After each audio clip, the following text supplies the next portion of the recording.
The courtroom buzzed that Tuesday morning, filled with the hum of whispers and the weight of anticipation.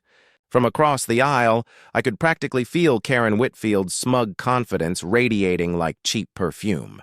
She sat there in her signature power suit, lips pursed into that self-satisfied smirk I'd come to know too well, whispering to her lawyer as if the verdict had already been written in her favor. The ever-righteous HOA president, ready to put the stubborn ranch owner in his place. At least that's what she thought, until Judge Morrison called the court to order and asked if I had legal representation. I rose slowly, adjusting my tie with deliberate calm. "Your Honor," I said evenly, "I'll be representing myself." Karen's lawyer, a young, overconfident fellow named Bradley Cooper, actually let out a small smirk, as if he'd just won the lottery. Poor kid. He had no idea the storm he'd just walked into. "Very well," Judge Morrison said, arching a brow. "Please state your qualifications for the record." I cleared my throat. Thomas Mitchell, retired attorney. 35 years with Mitchell and Associates. Specialized in property law and civil litigation. Member of the state bar since 1987. The smirk slid right off Cooper's face. Karen's jaw dropped open before she quickly snapped it shut. Life out on Cedar Ridge Ranch was supposed to be peaceful. After decades of courtroom brawls and corporate showdowns, I'd bought that 100-acre spread precisely for its solitude. No neighbors for miles, no HOA nonsense, just me, my horses, and the occasional weekend visit from my grandkids. The ranch had been in the Henderson family for 3 generations before I purchased it, and old Jim Henderson had been crystal clear when we signed the papers. This land had never been part of any homeowners association. The nearest subdivision, Willowbrook Estates, sat 2 miles away, separated by county land and my property line. For the first year, everything was perfect. Quiet mornings, open skies, and no one telling me what color to paint my barn. Then Karen Whitfield got herself elected HOA president. Our first run-in happened on a crisp October morning. I was out repairing a section of fence when a white Lexus SUV rolled up to my gate. Out stepped a woman in her 50s, hair perfectly highlighted and styled. Clipboard in hand, the picture of suburban authority. "Excuse me," she called out, in that clipped tone of someone who expects the world to stop when she speaks. "I need to talk to you about community trail access." I set down my hammer and walked over, keeping the gate between us. "Can I help you?" "I'm Karen Whitfield," she declared, "president of the Willowbrook Estates HOA. She said it like it was supposed to impress me. "We're implementing a new community trail system, and we need to establish an easement through your property to connect to the county hiking paths." I almost laughed. "Ma'am, this is private property. It's not part of your HOA." Her smile tightened. "Well, that's what we need to discuss. The community believes that interconnected trails would benefit everyone, increase property values, and promote healthy living." "That's great. For your community," I said evenly. "But this ranch isn't part of Willowbrook Estates." "Never has been." She tapped her clipboard with a manicured nail. "Mr. Mitchell, I don't think you understand how these things work. When a community decides something is for the greater good, individual holdouts can't just block progress." That's when I knew she was going to be a problem. "Ma'am," I said, keeping my voice steady, "I understand perfectly." "The answer is no. Have a nice day." I turned back to my fence as she huffed, climbed into her Lexus, and slammed the door hard enough to make the gravel jump. Over the next 6 months, Karen's crusade escalated from annoying to illegal. First came the letters, printed on official HOA letterhead, demanding I attend board meetings I had zero obligation to attend. Then came the county complaints about code violations that didn't exist, forcing me to waste entire afternoons with inspectors who always left shaking their heads at her foolishness. She even organized community walks, where groups of residents gathered at my property line to gawk, point, and take photos like I was some exhibit at the zoo. The breaking point came in April. I arrived at my back gate to find the padlock cut clean through and tire tracks snaking deep into my property. Someone had hammered bright orange trail markers into my trees along the private road. I spent the afternoon tearing them out and installing new security cameras. The footage that night told me everything I needed to know. At 2 in the morning, there was Karen Whitfield herself, wearing a tracksuit, bolt cutters in hand, marching up to my gate with 2 other HOA board members. They cut my new lock, drove right in, and started planting trail markers like they owned the place. The next morning, I hired a welding crew to install a solid steel gate reinforced with concrete posts. Then I had my attorney send Karen and her entire board a formal cease and desist letter. That's when she made her biggest mistake yet. She decided to sue me. The lawsuit arrived on a Friday afternoon, hand-delivered by a process server who looked more apologetic than professional. Karen Whitfield and the Willowbrook Estates HOA were suing me for malicious obstruction of community resources, interference with established easements, and, my personal favorite, creating a public nuisance. They wanted me to remove all barriers to access immediately, pay $50,000 in damages, and cover their legal fees. I read the complaint twice, debating whether to laugh or pour a stiff drink. Her lawyer had thrown every argument imaginable at the wall, hoping one might stick. Claims of historical use, implied easements, even the suggestion that my ranch had once been part of a larger parcel that included community access. All total nonsense, but it would need a proper response. So I decided to dust off my bar license. No sense paying another attorney for a fight I could win in my sleep. I filed my answer to the complaint, denying every charge, and countered with my own claims for trespassing, harassment, and defamation. Then I settled in for what I knew would be an entertaining day in court. Karen Whitfield had no idea she'd just picked a legal fight with someone who spent 35 years eating lawyers like hers for breakfast. That's how we ended up here, on that crowded Tuesday morning.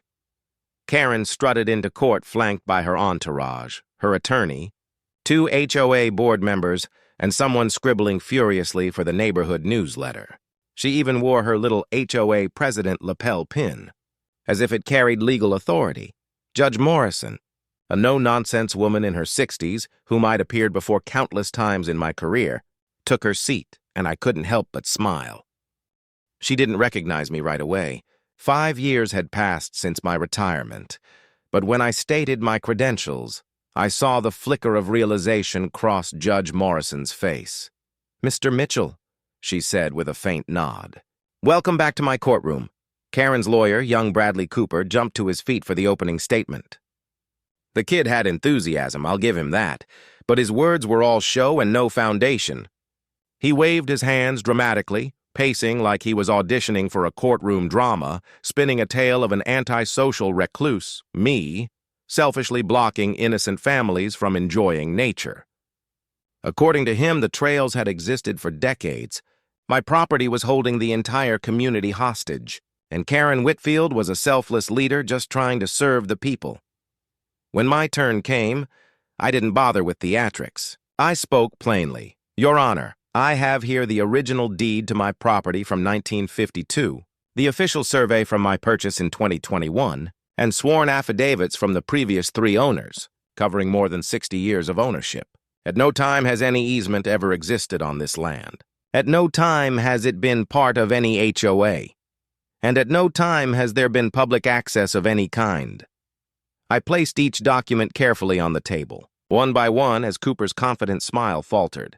"Furthermore," I continued, pulling out a manila folder, "I have security footage showing Miss Whitfield personally trespassing on my property on no fewer than 6 separate occasions, cutting locks, driving past my gates, and installing unauthorized trail markers."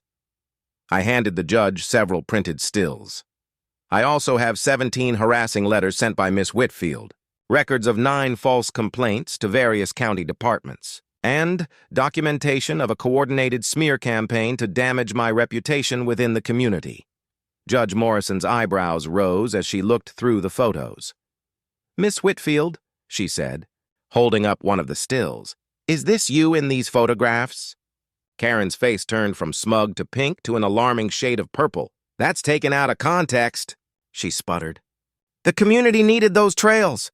So you admit to trespassing on Mr. Mitchell's property?" The judge pressed. Karen's lawyer sprang to his feet. "Your Honor, my client acted in good faith, under the belief that easements already existed. I almost felt sorry for the man. Almost. Your Honor, I said. I'd like to submit Defense Exhibit C. I held up a flash drive. This contains an audio recording of a phone conversation between Miss Whitfield and another HOA board member. In her own words, and I quote, "I don't care if he owns it. I'll make his life hell until he gives in." The courtroom went dead silent. The only sound was Karen's sharp gasp. "That was a private conversation," she shrieked. "Recorded from my property," I replied calmly. "Your voice carried over my fence during one of your organized gatherings. Single-party consent state, Your Honor, completely legal." Cooper tried to recover, mumbling about community benefit and the greater good, but the damage was done. Judge Morrison had heard enough. "Counselor," she said sharply, "does your client have any evidence of an easement? Any document whatsoever proving these claims?" Cooper's papers fluttered as he searched desperately. "We're still reviewing historical records, Your Honor." "So that's a no," Judge Morrison said flatly. She turned to me. "Mr. Mitchell, do you wish to proceed with your counterclaims?" "Yes, Your Honor. I'm seeking damages for trespass, reimbursement of legal fees, and a permanent restraining order preventing Miss Whitfield and any member of the Willowbrook Estates HOA from entering my property." Karen shot to her feet. "You can't do this! I'm the HOA president. I have authority." Judge Morrison's gavel cracked down like thunder. "Miss Whitfield, you will remain seated and silent, or I will hold you in contempt." The courtroom went still again. The judge turned back to me. "Mr. Mitchell, your evidence is thorough and credible. I'm inclined to grant summary judgment in your favor on all counts." Cooper made one last desperate plea. "Your Honor, we request a continuance to gather additional evidence." "Denied," the judge said firmly. "I've seen more than enough." Over the next 20 minutes, Judge Morrison methodically dismantled every one of Karen's claims. One by one, she cited the lack of proof, the fabricated arguments, and the harassment documented in my exhibits. By the time she finished, the ruling was devastating for Karen. All her claims were dismissed with prejudice, meaning she could never bring them back. The judge also granted my entire countersuit. Karen Whitfield was ordered to pay $15,000 in damages for trespass, plus my legal fees, which I generously calculated at only $5,000, though it could have been much higher, and a permanent restraining order requiring her to stay at least 500 feet away from my property, but Judge Morrison wasn't finished. "Miss Whitfield," she said sternly, "your behavior in this case has been appalling. You've abused your position, harassed a law-abiding property owner, and wasted this court's time with frivolous litigation." Then she turned to Cooper. "Counselor, I strongly suggest you revisit the State Bar's rules on due diligence before filing any future lawsuits. Consider this your warning." And then came the knockout blow. "I'm also forwarding this case to the District Attorney's Office for potential criminal trespass charges," Judge Morrison announced. "And I'll be sending a copy of this ruling to the Willowbrook Estates HOA board with a strong recommendation they review their leadership." Karen's face crumpled. "I was only trying to help the community," she wailed. "No, Miss Whitfield," the judge said coldly. "You were trying to bully someone into giving you what you wanted. There's a difference. When the gavel fell, it was over."